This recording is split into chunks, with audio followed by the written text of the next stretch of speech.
할렐루야. 오늘 주일 예배로 함께 하시는 모든 성도님들을 주님의 사랑으로 축복하고 환영합니다. 잘 오셨습니다. 오늘은 로마서 1장 16절 17절 말씀을 통해 복음과 전도라는 제목으로 함께 말씀의 은혜를 나누기 원합니다. 우리 전도와 복음 증거를 위한 기도 제목 26번째부터 30번째까지 기도 제목은 제가 설교를 다 마치고 설명을 드리는 것이 조금 더 풍성할 것 같아서 마지막에 함께 하도록 하겠습니다. 여러분, 바울이 쓴 로마서 전체를 요약하여서 딱 두 절로 정리하면 바로 오늘 우리가 읽은 로마서 1장 16절과 17절 말씀이 됩니다. 그래서 이 말씀은 바울 신앙의 정수다, 복음의 정수다라고 하면서 정말 중요한 말씀이고, 정말 많은 설교자들이 이 말씀으로 복음을 선포했고 하나님의 능력의 역사가 나타났던 말씀이죠. 바울이 평생토록 깨닫고 가르쳤던 이 복음의 내용을요, 아주 넓게 잡으면 성경 전체가 됩니다. 창세기에서부터 요한계시록까지 모든 내용이죠. 하나님의 창조와 인간의 타락과 우리를 구속하시는 그 모든 사역들 전체가 다 복음의 내용입니다. 그리고 그것을 핵심적으로 집약하여서 딱 모으면 무엇이냐? 바로 예수 그리스도의 십자가 죽음과 부활이 됩니다. 죽을 수밖에 없는 우리, 나의 죄로 죽을 수밖에 없는 우리 죄인인 우리를 위하여서 예수님이 십자가에 달려 대신 죽어주시고 그 죽음을 이기시고 부활하심으로 우리의 구원을 완성해내셨습니다. 하나님께서 그 믿음을 우리에게 선물로 주셔서 우리는 그 믿음으로 말미암아 의롭다함을 여겨 의롭다함을 받으며 하나님의 구원의 자녀로 의인으로 살아가게 되죠. 이것이 바로 바울이 전한 복음의 핵심입니다. 딱 정확하게 정리하면 예수 그리스도의 십자가의 죽음과 부활입니다. 할렐루야. 바울은 이 복음을 늘 전할 때 바른 복음과 거짓 복음을 구분해서 했어요. 그래서 바른 복음은 반드시 전했고 거짓된 복음은 배척하였습니다. 바울이 전한 바른 복음은 무엇이냐면 오직 은혜, 오직 예수, 오직 믿음입니다. 오직 은혜라는 것은요, 이 구원의 역사, 복음의 역사에는 오직 하나님의 은혜밖에 없다는 것이에요. 처음과 끝 모든 계획과 성취 모든 것이 다 하나님의 은혜다라는 것을 강조하고요. 오직 예수는 구원의 길은 오직 예수 그리스도뿐이다라는 것입니다. 여러분, 다른 구원의 길은 없는 줄 믿습니다. 오직 예수 그리스도만이 참된 구원자요 유일한 구원의 길이다라는 것이 오직 예수입니다. 그리고 오직 믿음은 다른 방법으로 우리의 행함과 능력과 탁월함으로 구원에 이르는 것이 아니라, 의에 이르는 것이 아니라 오직 믿음으로, 나는 할 수 없으나 하나님 주신 그 믿음으로 말미암아 우리는 의에 이르기 때문에 오직 믿음으로만 구원을 받는 것이 바른 복음의 핵심이었습니다. 이에 반대되는 거짓 복음은 무엇이냐면요, 율법주의와 기복주의와 다원주의입니다. 여러분, 율법은 우리의 죄를 깨달음으로써 하나님께 나아가게 하는 선한 도구예요. 또 구원받은 성도가 하나님을 기쁘시게 하는 그 삶의 방식을 가르쳐주는 정말 중요한 원리입니다. 하지만 율법주의는 무엇이냐면요, 예수님 말고 내가 그 율법을 이루어냄으로써 나의 힘과 능력으로 의로움을 이루어내겠다, 내가 구원의 역사를 일으키겠다라고 하는 자기중심적인 사고입니다. 그래서 이 율법주의는 거짓입니다. 복도 마찬가지입니다. 여러분, 하나님이 주시는 축복은 너무나 중요한 것이에요. 그래서 우리는 그 복을 받아야지만 이 인생을 바르게 살아갈 수 있습니다. 부유하고 잘 사는 게 중요한 게 아니라 바르게 온전한 목적으로 살아가려면 복을 받아야 돼요. 우리의 힘과 능력으로 할 수 없는 것이죠. 그 복은 너무나 중요한데, 이 기복주의는 무엇이냐면 복 자체가 목적이 되는 거예요. 하나님을 사랑하여서 하나님께 예배하여서 하나님께 헌신하여서 복을 받는 것이 아니라 복을 받기 위해 하나님을 이용하는 겁니다. 복을 받기 위해 예배하고 복을 받기 위해 기도하고 복을 받기 위해 헌신하며 나아가는 거죠. 주객이 전도되는 것이죠. 그래서 아무리 그가 이 세상에서 부유하고 무슨 흥망성쇠를 누리며 그의 삶에서 대단한 일을 이룰지라도 그는 결국 기복주의의 함정에 빠진 것입니다. 거짓된 복음인 거죠. 마지막으로 다원주의도 마찬가지죠. 여러분, 성경은 우리에게 구원의 길은 유일한 누구라고 하십니까? 예수 그리스도뿐이라고 합니다. 그런데 다원주의는 이 세상에서 다른 길이 있다라고 말해요. 인간의 선행이나 탁월한 지혜나 깨달음이나 또는 다른 종교의 다른 신들을 믿으며 구원에 이를 수 있다라고 이야기합니다. 이것이 얼핏 들으면 합리적인 것 같아요. 매너 있고 배려하면서 지적인 것 같습니다. 하지만 그것은 성경의 원리에 위배되는 거짓입니다. 그렇기 때문에 이 바울은 항상 이 거짓된 복음을 배척하였어요. 이것들을 항상 끊어내면서 절대 그 길로 가면 안 된다라고 하면서 바른 복음만 전하였죠. 이런 바른 복음이 뭐라고요? 오직 예수, 오직 은혜, 오직 예수, 오직 믿음이죠. 그 바른 복음을 전한 것이고요. 이 로마서 1장 16절부터 17절에 나오는 이 복음은 하고 설명하는 내용도 역시나 바른 복음입니다. 오직 은혜, 오직 예수, 오직 믿음의 바른 복음이죠. 그래서 16절을 보면요, 바울은 이 복음을 부끄러워하지 않는다라고 표현해요. 나는 이 복음이 부끄럽지 않다라고 설명하죠. 그 말은 반대로 무슨 얘기입니까? 복음은 부끄러운 것이란 거예요.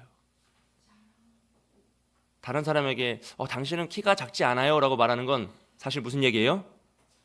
작을 수 있다라는 얘기예요. 왜냐하면 이 십자가의 도는 유대인들에게는 거리끼는 것이었고 헬라인, 이방인들에게는 미련한 것이었어요. 그러니까 유대인과 헬라인, 이방인이라는 것은 모든 사람을 다 포함합니다. 그러니까 온 세상의 이 복음은 거리끼는 것이요 미련한 것이다 라고 설명하죠. 왜냐하면 예수를 믿는다라는 것은요, 그 당시에 가장 비참하고 가장 수치스러운 형벌이었던 십자가에 달려 죽은 죄인으로 그 예수를 믿는다는 것은 내 자신이 내가 그 예수보다 더 못한 죄인이라는 것을 인정하는 행위이기 때문입니다. 그래서 그 당시에 십자가에 달려 죽는다는 건 가장 죄인 중에 비참한 죽음이었는데 그 사람보다 내가 못하다라고 스스로 인정하는 것이기 때문에 이 복음은 유대인들에겐 거리끼는 것이고 헬라인들에겐 너무 미련한 것이에요. 세상이 감당할 수 없는 것이 되었어요. 사실 바울도 그랬죠. 바울도 복음을 부끄러워하던 자입니다. 오히려 대적하는 자였죠. 그래서 힘써 예수 그리스도를 믿는 자를 핍박하였고 잡아 죽이려 했던 것이 바울입니다.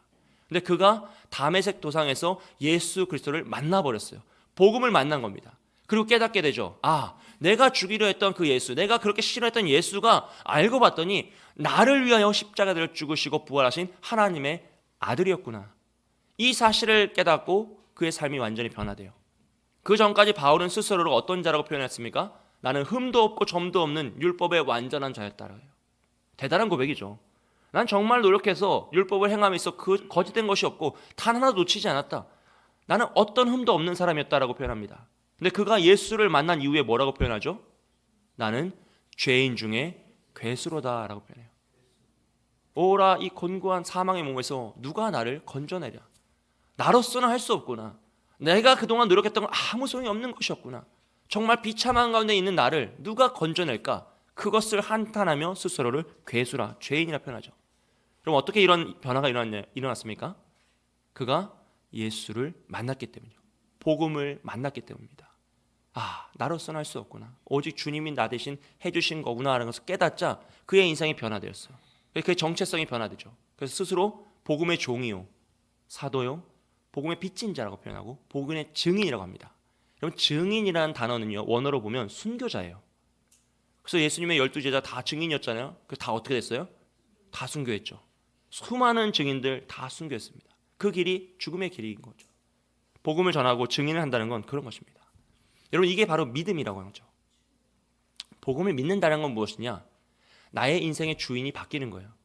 지금까지 내 힘으로 내가 힘을 떨치고 지혜를 의지해서 내가 사랑하는 그 무엇인가를 붙잡고 힘있게 살아왔다면 이제는 나는 사라지고 오직 예수 그리스도, 나의 주인이신 예수 그리스도만으로 살아가는 것을 바로 믿음이라고 표현합니다. 갈라디아서 2장 20절 말씀 우리 다 함께 읽어보겠습니다. 시작. 내가 그리스도와 함께 십자가에 못 박혔나니 그런즉 이제는 내가 사는 것이 아니요 오직 내 안에 그리스도께서 사시는 것이라. 이제 내가 육체 가운데 사는 것은 나를 사랑하사 나를 위하여 자기 자신을 버리신 하나님의 아들을 믿는 믿음 안에서 사는 것이라. 아멘. 여러분, 예수님을 믿는다라는 걸 말 자체에 이미 나의 주체성이 사라지고 예수님이 주체가 되는 것이죠. 그래서 나는 사라지고 예수님만 계셔야 돼요. 주인이 바뀌는 거예요. 그러니 내가 죽고 예수만 사는 것은요, 반대로 예수가 죽음으로 내가 살아났던 그 역설의 은혜를 의미하는 것입니다.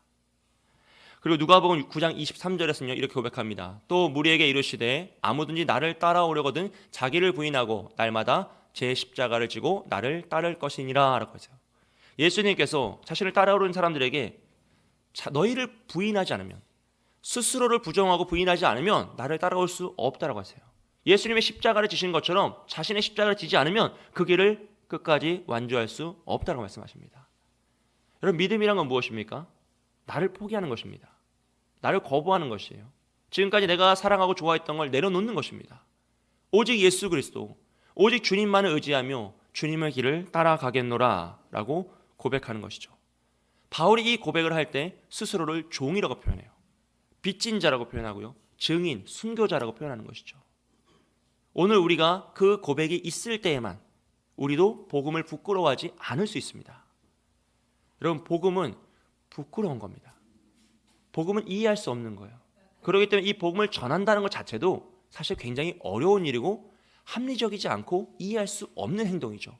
그런데 그것을 믿는 자, 믿음의 눈으로 보면 이것이 너무나 값진 일이고 소중한 것이고 사명으로 될 수 있다는 것이죠. 이 믿음이 중요한 거예요. 그런데 안타까운 것은 이 믿음은 우리의 힘으로 가질 수가 없습니다. 왜냐하면요, 내가 예수를 믿는다라고 고백하는 건 내가 이제 사라지는 거란 말이에요. 나를 죽여야 되는 거예요. 그걸 좋아할 사람이 누가 있습니까? 그럼 우리가 예수님을 믿어요라고 고백하죠. 입술로 고백합니다. 그런데 정말 내 안에 내가 죽나요? 내가 사랑하고 소망하는 그것을 내려놓을 수 있습니까? 이게 정말 우리의 힘으로 안 되는 거란 거예요. 그냥 교회를 다니면서 어느 정도 다니면서 교회를 그냥 신앙생활 하면서 의례적으로 예수님 믿습니다 고백할 수 있는데, 정말 내 주인이 바뀌어야 되고 내 왕좌의 자리에서 내려와야 되고 내가 나를 부인해야 되고 매일매일 나의 십자가를 지며 나를 죽여야지만 그 길을 걸어갈 수 있다면 그 길을 완주할 수 있는 자가 몇이나 되겠냐는 거예요. 한 번 반짝할 수 있어요. 의로운 척할 수 있습니다. 하지만 평생토록 주님 부르시는 그날까지 그 길을 걸어갈 수 없다는 것이죠. 즉 우리의 힘으로는 할 수 없다는 거예요. 그럼에도 우리에게 소망이 있는 것은 무엇이냐면 이 믿음을 우리의 힘으로 행해라, 율법주의처럼 너가 하라라고 말씀하신 것이 아니라 하나님의 선물로 주신다라고 약속하셨다는 겁니다. 우리 에베소서 2장 8절 말씀 다 함께 읽겠습니다. 시작. 너희는 그 은혜에 의하여 믿음으로 말미암아 구원을 받았으니 이것은 너희에게서 난 것이 아니오 하나님의 선물이라. 아멘. 나를 부정하고 내 모든 걸 포기해야 되는 거예요. 나의 힘으로 할 수 없는 그 믿음을 내가 하는 것이 아니라 하나님이 선물로 주셨다라는 겁니다. 할렐루야. 그러니까 이 믿음의 역사에서 우리가 자랑할 것은 아무것도 없는 줄 믿습니다. 또 반대로요, 우리가 선택하거나 거부할 수 있는 것도 아무것도 없음을 여러분 믿으시기를 축복합니다. 이 믿음의 영역은요, 하나님의 선물이에요. 그래서 하나님이 주시면 받는 겁니다. 주님 내일 주세요가 안 돼요. 그래서 이것을 하나님의 불가항력적인 은혜라고 합니다. 한 번 주시면 거부할 수가 없어요. 또 이것은 하나님의 전적인 선택입니다. 우리가 보기에 저 사람은 좋은 사람이니까 꼭 믿음을 받아야 돼, 이게 아니라 하나님이 택하신 자에게 하나님의 믿음을 선물로 주시면 그 사람 그 믿음을 받을 수밖에 없는 거예요. 우리의 능력이나 우리의 행함이나 의로움이 소용이 없고 오직 하나님의 은혜로 믿음이 주어지고 믿음이 성취되고 믿음의 역사로 구원을 받게 된다는 것이죠. 이것을 바울은 16절에서요 하나님의 능력이라 표현하죠. 내가 복음을 부끄러워하지 아니하노니 이 복음은 모든 믿는 자에게 구원을 주시는 하나님의 능력이 됨이라 그랬어요. 이 하나님의 능력이란 건 무엇입니까? 복음을 믿는 자가 구원을 받는다는 거죠. 어떤 사람이든지요. 여러분, 여기서 바울이 지금 모든 믿는 자에게라고 표현하는 것은요, 하나님의 그 능력의 무한함, 하나님의 능력의 제한 없음을 상징적으로 이야기하는 거예요. 즉 나 같은 복음의 반역자도 배척자도 하나님이 구원하여 오늘 구원의 영역에 이르렀는데 하물며 너희겠냐, 이 얘기예요. 하나님은 누구든지 믿기만 하면 구원에 이르게 하실 줄 믿습니다. 할렐루야. 그래서 유대인이나 헬라인이나요, 남자나 여자나 노인이나 어린아이나 빈부격차, 지식의 격차 아무 상관없이 누구든지 믿기만 하면 구원에 이르는 것이에요. 나의 힘으로는 할 수 없습니다. 내 생각에는 안 될 것 같은 그 사람도 하나님은 구원시킬 수 있음을 믿습니다. 여러분, 그것이 하나님의 능력이죠. 구원에 나타나는 하나님의 능력입니다. 사랑하는 여러분, 하나님께서는요 그 믿음을 누가 주신다 그랬죠? 그 믿음은 누가 주세요? 하나님이 주시잖아요. 그러니까 이 구원의 구조를 보시면 우리가 할 수 있는 게 아무것도 없어요. 그냥 하나님이 믿음을 선물로 주시고요, 그리고 그 믿음으로 말미암아서 그 사람을 구원으로 이끄십니다. 이게 하나님의 능력이었죠. 우리가 할 수 있는 것이 아무것도 없고 오직 하나님의 은혜였습니다. 그리고 그것은 17절에 하나님의 의에 근거해요. 17절 말씀을 보면요, 복음에는 하나님의 의가 나타나서 라고 표현하죠. 이 하나님의 의는 죄와 반대되는 개념이거든요. 의인, 죄인, 반대되는 개념이잖아요. 그러니까 죄는 무엇이냐면 관역에서 벗어난 걸 죄라고 합니다. 올바른 길에서 벗어난 것, 올바른 관계가 깨어진 상태가 죄예요. 그 의는 무엇이에요? 다시 돌아와서 회복하는 거죠. 바른 길로 회복하는 것, 바른 관계성으로 회복하는 것이 바로 의입니다. 근데 이 하나님의 의가 왜 구원의 능력의 효과를 발휘하냐면, 우리가 구원을 받으려면 죄인은 구원을 받을 수 있어요, 없어요? 없어요. 죄인은 구원을 받지 못하잖아요. 이건 구조란 말이죠. 그러니까 죄인은 구원을 받지 못해요. 그러니까 죄인을 의인으로 바꾸는 작업이 필요해요. 그래서 의인만 구원을 받는 거란 말이죠. 근데 우리는 의인이에요, 죄인이에요? 에이, 우린 죄가 있어요, 없어요? 있잖아요. 우린 구원 받아도 죄가 안 져요? 짓잖아요. 그래서 우린 원래 죄인이란 말이에요. 우리는 해결할 수 없는 죄인이에요. 그런데 하나님이 우리에게 믿음을 주셔가지고 그 믿음을 가진 자는 하나님께서 의인이라 도장을 찍어버리시는 거예요. 아직 죄인인데, 우리가 변하지 않았는데 여전히 나는 세상을 사랑하고 내 손에 쥔 거를 놓지 못하고 매일 아이고 어떻게 그 길을 갑니까? 십자가 무거워서 어떻게 그걸 지고 가요? 그러고 있는데 하나님 그 모습 자체로도 믿음을 가진 자는 무조건 의인자라고 칭의, 도장을 찍어버리심으로써 너는 의인이니 구원을 받을 수 있어. 그래서 구원의 영역으로 넘기시는 거예요. 나의 행함과 능력으로 하는 것이 아니라 오직 예수 그리스도가 온전히 행하신 그 온전한 의로움을 우리에게 덧입히셔가지고 하나님이 선물한 믿음으로, 그 믿음도 하나님이 주신 거예요. 근데 그 믿음으로 의롭다 여기신 것도 하나님이 의롭다 하시는 거예요. 그리고 그 의롭다 하심으로 우리를 구원으로 이끌어 버리시는 거죠. 이걸 전문 용어로 뭐라 그러죠? 이신칭의라고 안 하고 눈 가리고 아웅이라 그래요. 여러분, 세상에서 이렇게 장사하면 어떻게 됩니까? 사기예요, 사기. 아직 죄인이잖아요. 우리 의인이 된 적이 없어요. 될 수도 없어요. 근데 그 사람을 그냥 의의 포장지에 싸가지고 구원을 넘겨버리는 거예요. 상품이 아닌데, 하품인데 상품에 포장을 해놓고 팔면 이거 뭐라 그래요? 이거 말도 안 되는 거란 말이에요. 말이 안 돼요. C.S. 루이스의 책에 보면 사탄이 이해할 수 없는 것 중에 가장 대표적인 게 이신칭이라고 그랬어요. 이건 불가하다. 이건 불합리하다는 거죠. 그래서 유대인들에겐 복음이 왜 거리끼는 것이 됩니까? 그건 불법이라는 거예요. 어떻게 의로운 행동을 안 했는데 죄인이 의인이 되냐? 그건 말도 안 된다. 그러니까 거리끼는 거죠. 헬라인들에게 왜 미련한 것이에요? 이 앞뒤가 하나도 안 맞잖아요. 논리가 하나도 없어요. 하나님이 믿음을 주시고 그 믿음을 의롭다 하시고 그 의롭다 하심으로 구원을 이루어요. 그럼 우리는 한 게 아무것도 없고 여전히 죄인이고, 그래서 교회 다녀도 죄인의 모습으로 다니고, 우리 예배 끝나고 또 이따가 화나면 또 싸울 거고, 뭐 하나도 바뀌는 게 없는데 의인이라고 칭하면서 구원에 이른다고 하니 미련한 거, 이런 어리석은 자들이 있나? 어떻게 그걸 믿으면서 살아가나? 이게 되는 거예요. 여러분, 이 구원이란 영역이요, 그래서 하나님의 은혜가 아니면 해석이 안 됩니다. 이 하나님의 이 불법한 이 상황, 이 구조를 누가 만드셨어요? 하나님이 만드시고 하나님이 기뻐하신다 그래요. 그리고 그것을 운영하시기 위해서, 성취하시기 위해서 자신의 아들 예수 그리스도를 십자가에 죽이기까지 하셨다 그럽니다. 도대체 무엇입니까? 하나님이 불의한 분이 아닌데 불의한 우리를 의롭다 하시기 위해서 이 불의한 구조를 만드시고 그것을 자신의 아들을 죽여서까지 성취해 버리시는 거죠. 그러니 구원의 영역은요, 인간의 생각으로는 이해할 수가 없는 거예요. 납득할 수가 없어요. 오직 하나님의 은혜로밖에 해석이 안 되는 것이죠. 앞서 나아가서 제가 믿음의 영역도 우리가 할 수 없다고 말씀드렸잖아요. 어떻게 자기 자신을 부인합니까? 그럼 스스로 죽어야 되는데, 여러분, 스스로 죽는 것이 이게 합당합니까? 내 자신을 어떻게 매일 죽여요? 나를 응원해주고 격려해주고 사랑해주면서 하루하루 살아가는 것도 힘들어 죽겠는데 어떻게 내 자신을 못한다 하면서 죽이고, 어떻게 나를 포기하고 내가 사랑을 다 내려놓고 주님을 따르라고 하면 그 길을 완주할 자가 누가 있겠냐고요. 근데 그 역시도 하나님의 은혜로 우리에게 믿음을 주셔서 그 길을 걸어가게 하신다는 거예요. 결국 이 구원의 영역에선 아무것도 우리가 할 수 있는 것이 없고 오직 하나님의 은혜밖에 없다는 것이죠. 할렐루야. 사랑하는 여러분, 이것이 복음이고요, 이것이 구원입니다. 나의 힘과 능력을 의지하는 순간 함정에 빠져 넘어집니다.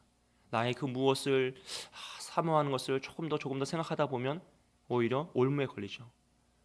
모든 것이 하나님의 은혜이구나. 이런 나더라도 하나님이 나를 지켜주시는구나. 그 믿음으로 나아갈 때 오직 불의한 나를 하나님이 예수 그리스도의 의를 더디비셔서 의로운 자로 바꾸시고 구원으로 이끌어 가시는 거죠. 그래서 우리는 이 신실하신 하나님을 믿는 거예요.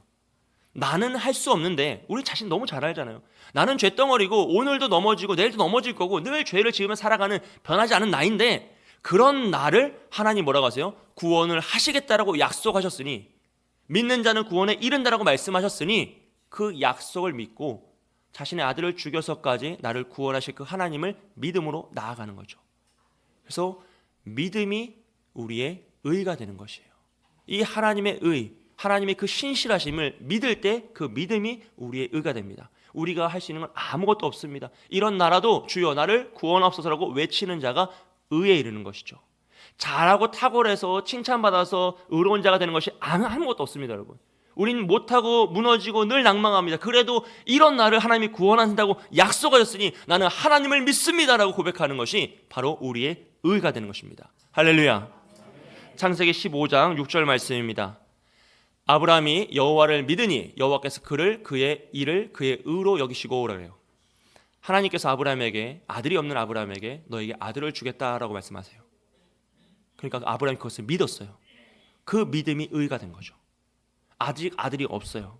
그런데 하나님이 주신다고 했으니 하나님 주실 거야 라고 믿은 거예요. 그래서 창세기 22장 12절입니다. 함께 읽습니다. 시작. 사자가 이르시되 그 아이에게 내 손을 대지 말라. 그에게 아무 일도 하지 말라. 내가 내 아들 내 독자까지도 내게 아끼지 아니하였으니 내가 이제야 내가 하나님을 경외하는 줄을 아노라. 아멘. 하나님이 아들을 주신다고 해서 아브라함이 100세의 아들을 낳았어요. 그런데 하나님이 다시 그 아들을 돌려달라고 하시는 겁니다. 그때 아브라함이 어떻게 하죠? 믿음으로 행합니다. 그러자 하나님께서 그의 생명을 지키시면서 그의 행위가, 믿음의 행위가 그를 하나님을 경외하는 자다라고 칭찬하세요.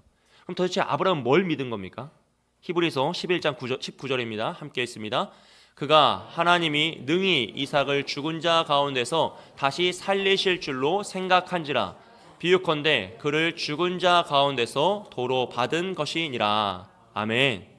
이게 무슨 말이냐면요, 아브라함은 하나님이 약속하셨어. 아들을 주신다고 약속하셨고 그 아들을 통해 하늘에 셀 수 없는 별처럼 수많은 자녀를 주신다고 약속하셨으니 그 아들을 내가 제물로 바쳐도 하나님이 그 약속을 지키시기 위해 그 아들을 다시 살려내실 걸 믿은 거예요. 그럼 이게 믿음입니다. 나는 할 수 없는데 하나님은 신실하시니 하나님의 약속을 지키시니까 죽은 자를 살려서라도 하나님은 반드시 그 약속을 지키실 거야 라고 믿은 거죠. 나는 연약하고 나는 넘어지고 나를 보면 구원을 받을 자격이 하나도 없는데 하나님은 신실하시니 예수를 믿는 자는 구원받는다 하셨으니 나에게 믿음을 주신 하나님께서 나를 구원하실 거야. 그 사실을 믿고 나아가는 것이 우리의 의로움이 된다는 겁니다. 할렐루야. 사랑하는 여러분, 하나님은 죽은 자를 살려서라도 하나님의 약속을 성취하실 줄 믿습니다. 그 은혜로 오늘 우리가 구원받는 줄 믿습니다. 그러면 오늘 우리에게도 이 믿음이 있어야 돼요.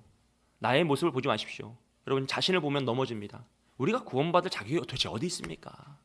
매일매일 넘어지는 게 우리 인생인데요. 다른 사람을 보아도 답이 없습니다. 세상을 보아도 답이 없습니다. 오직 하나님만을 붙잡을 때, 그 하나님의 약속의 말씀을, 신실하신 하나님을 붙잡을 때, 어제까지도 동행하신 하나님이 내일도 나와 함께 하시라, 그 믿음으로 나아갈 때 그 길이 의인의 길이고요, 하나님께서 우리를 구원으로 이끄시는 길이라는 거예요. 그리고 바울은 그것을 믿음에서 믿음에 이른다라고 말씀하고 있어요. 그럼 바울 역시 마찬가지잖아요. 자신의 힘으로 율법을 이루려고 부단히 애썼던 사람이에요. 흠도 없고 점도 없을 만큼 정말 목숨을 걸고 율법을 지켰던 사람입니다. 근데 그 의로움을 이룰 수 없다는 걸 깨달아요. 예수님을 만나자 내가 했던 것이 다 쓸데없는 일이었구나. 이건 내가 죽여야 할 내 자아의 모습인데 그걸 붙잡고 내가 살았구나 라고 하면서 그것을 버리고 예수 그리스도의 십자가의 죽음과 부활을 붙잡죠. 그리고 그는 그 믿음으로 의롭다 하셨습니다. 이것이 바로 믿음으로 믿음에 이른다는 것이죠. 17절 말씀에서 믿음으로 믿음에 이르게 하나니라고 하는데요, 이것은 원어로 보면 믿음으로 시작하여서 믿음으로 마쳤다라고 그래요. 그래서 그 사이에 다른 그 무엇이 끼어들 공간이 없어요. 오직 믿음으로 시작해서 믿음으로 마칩니다. 이것을 개념을 우리가 잘 이해하려면 하나님의 의를 가져와서 같이 이해해야 되는데요. 하나님의 의는 법적인 용어로 칭의, 너는 이제 의인이야 딱 선언하시는 것도 있고요. 관계적인 개념으로 하나님과 더 친밀한 온전한 관계성의 회복을 의미할 때도 의를 씁니다. 그럼 여러분 이게 생각해 보세요. 우리가 처음 예수님을 믿었어요.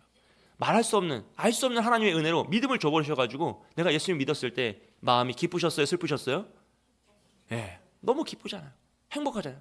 감사의 눈물도 흘리고 그때는 다 좋잖아요. 원수도 없어요. 밖에 나가도 하늘도 예쁘고 눈이 오면 눈이 오면서 예쁘고 비가 오면 비가 와서 좋고 날씨가 맑으면 맑아서 좋고요. 찬양도 좋고 교회도 좋고 그래서 교회 오는 게 너무 행복해요. 그냥 오는 거예요. 일이 없어도. 알아둘 수 없는 설교도 그냥 좋은 거예요. 그냥 좋아가지고 그냥 하하호하면서 이제 행복하게 산단 말이에요. 이게 이제 믿음으로 시작하는 거예요. 감정적이면서 뜨거움의 그 사랑의 감격이죠. 근데 그 신앙생활이 시작되면 하나님 믿고 예배하고 봉사도 해보고 기도도 하고 말씀도 읽어보려고 애를 써요. 그러다 보면 하나님의 살아계심을 경험할 때가 있다는 거예요. 아침에 기도했는데 저녁에 응답이 돼. 너 얼마나 재밌어요. 기도를 안 할 수가 없어. 신나. 그때 더 큰 걸 원했어야 되는데 작은 거 원해가지고 급하게 해결되는 바람에 다 찬스를 써버려. 또 하나님이 이건 내 힘으로 안 될 것 같은데 포기했던 문제를 하나님이 순적하게 진행시킬 때가 있어요. 이건 누가 봐도 안 되는 일인데 하나님 너무 쉽게 해결해 보실 때가 있다는 거예요. 근데 그런 경험과 체험을 하면 우리 마음속에 어떤 마음이 듭니까? 아, 하나님 진짜 살아계시는구나. 그 말씀에 쓰여진 그 하나님이 진짜 계시는구나. 하나님이 나의 기도를 들으시는구나. 아, 하나님이 나를 다른 사람보다 조금 더 특별히 사랑하시는 걸 막 느껴요. 자기 혼자. 다른 사람 모르는데 자기 혼자 막 그래. 아, 내가 하나님 친아들이다. 막 이런 거 이제 확신한단 말이에요. 그게 뭐예요? 하나님과 더 친밀한 관계가 된 거죠. 그게 바로 믿음으로 믿음에 이르는 겁니다. 처음에는 기쁨의 믿음으로 시작돼요. 감사의 믿음으로 시작해요. 근데 이게 조금 더 번져나가서 깊어지면 와, 진짜 하나님 살아계시는구나. 확신으로 나아가요. 정말 능력이 있구나. 그것을 믿게 됩니다.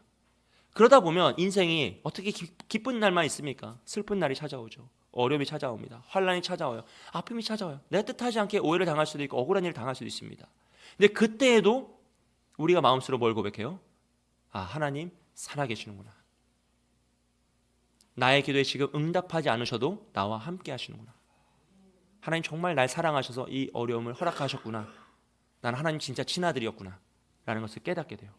이게 뭐죠? 믿음으로 믿음에 이르게 되는 겁니다. 그래서 그 사람은 고난의 길도 찬양하며 갈 수 있어요.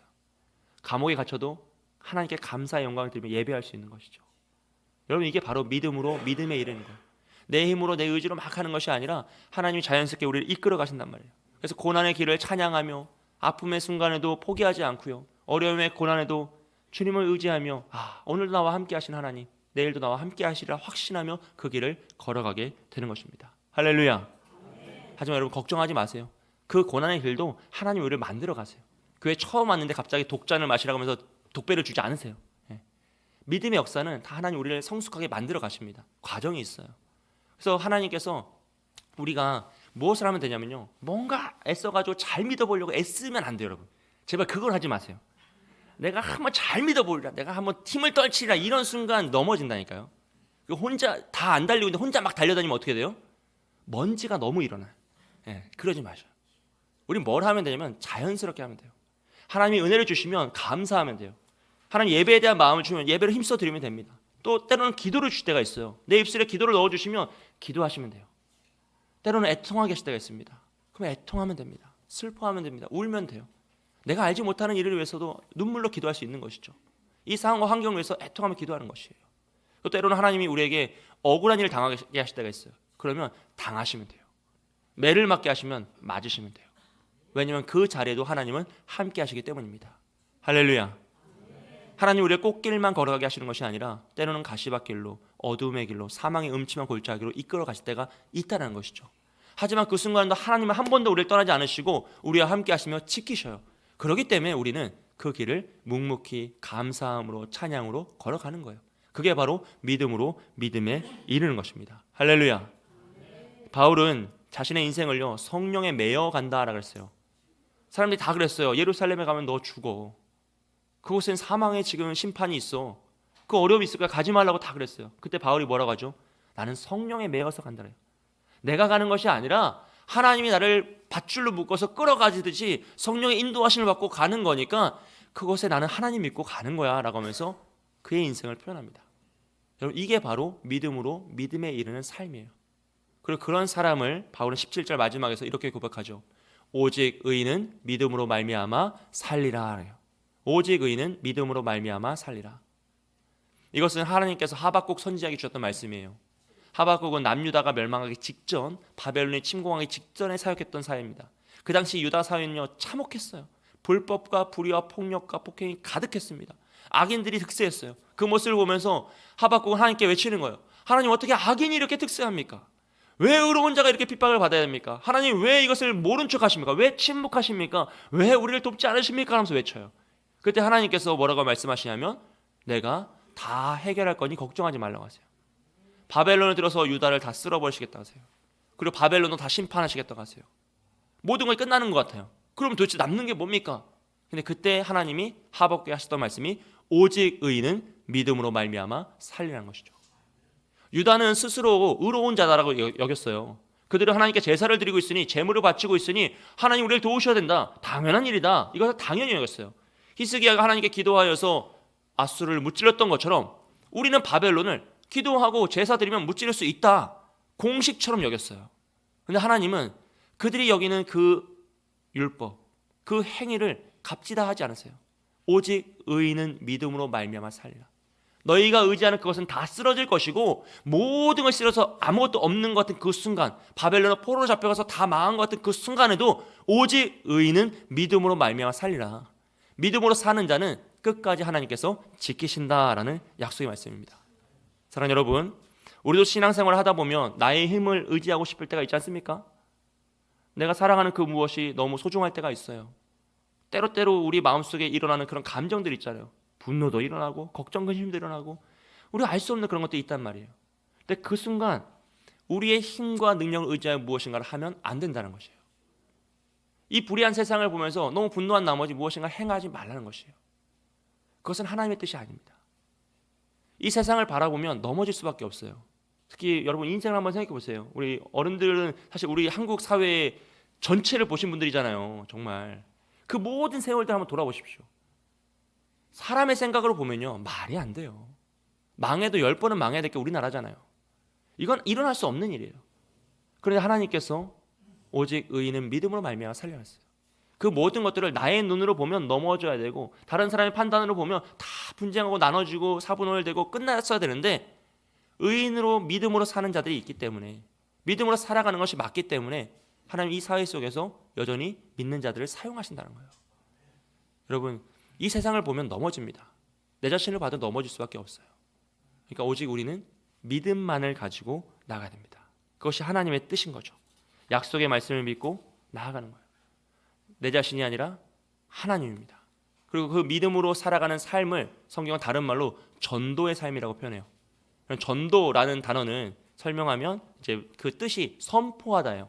그리고 좋은 소식을 전하답니다.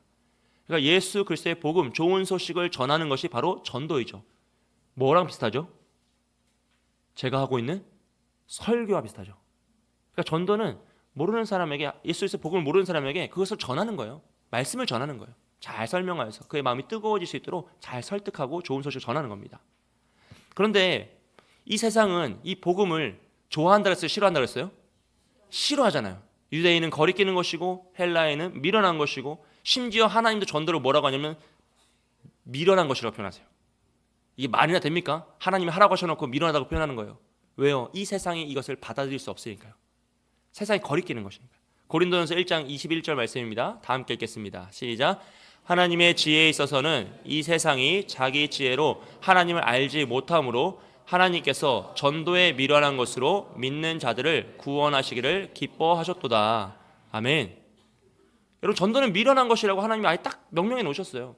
세상이 받아들일 수 없는 거래요. 그런데 하나님은 그것을 기뻐하신대요. 그러니까 우리가 해야 돼요, 안 해야 돼요? 해야 돼요. 그럼 또 이제 또 열심을 내고 싶잖아요. 막 떨쳐가지고 야 한번 나가보자 한단 말이죠. 그럼 그 전도가 뭐냐? 사도행전 1장 8절입니다. 다 함께 읽겠습니다. 시작.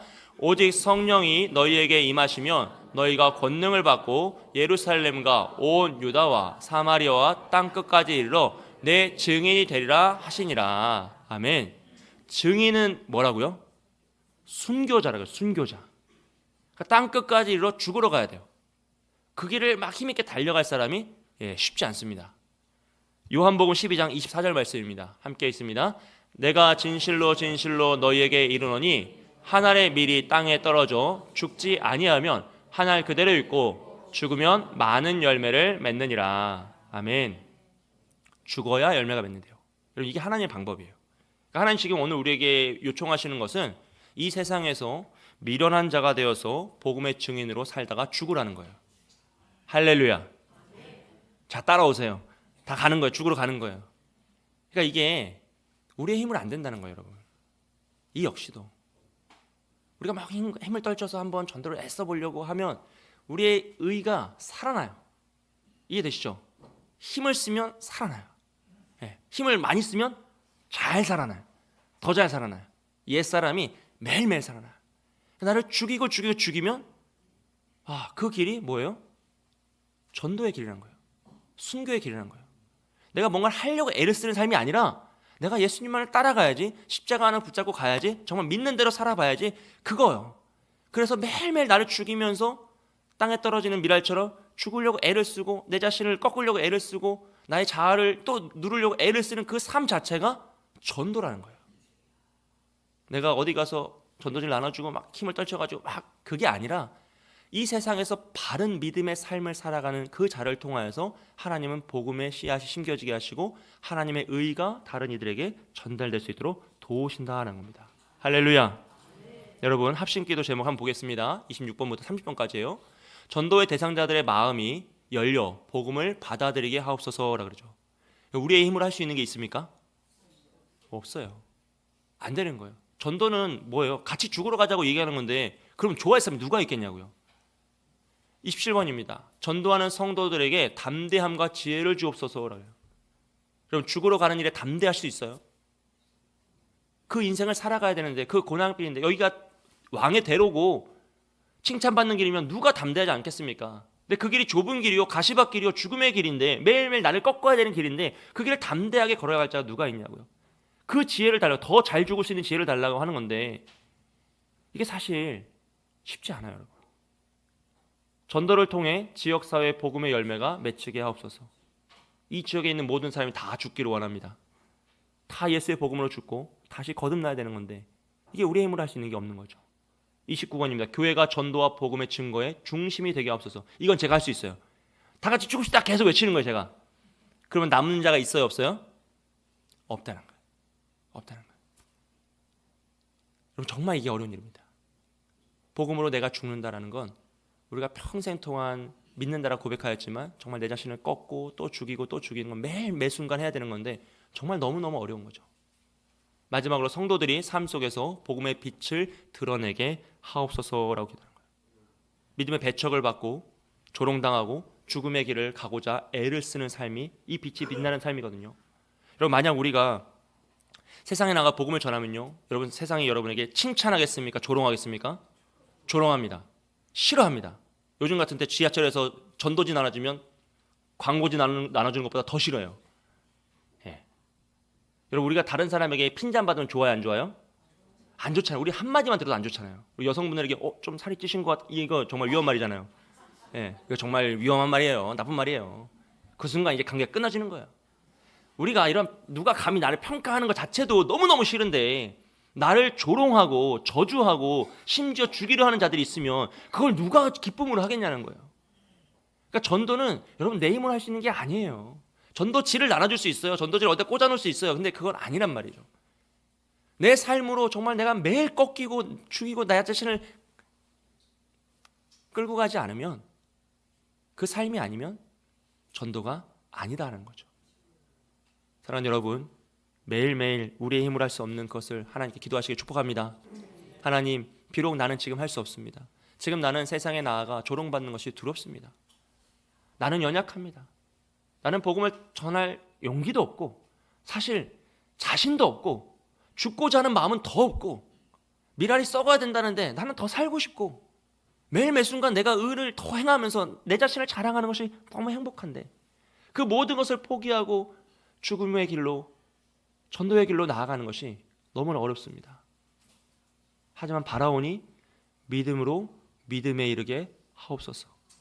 지금 나는 연약하나 하나님께 나를 깨닫게 하시고 강권적으로 붙드시고 은혜 주셔서 하나님이 원하시는 모습으로 기꺼이 그 걸음으로 찬양을 부르며 그 죽음의 길로 걸어갈 수 있는 나로 성장시켜 주시고, 오직 의인은 믿음으로 말미암아 살리라.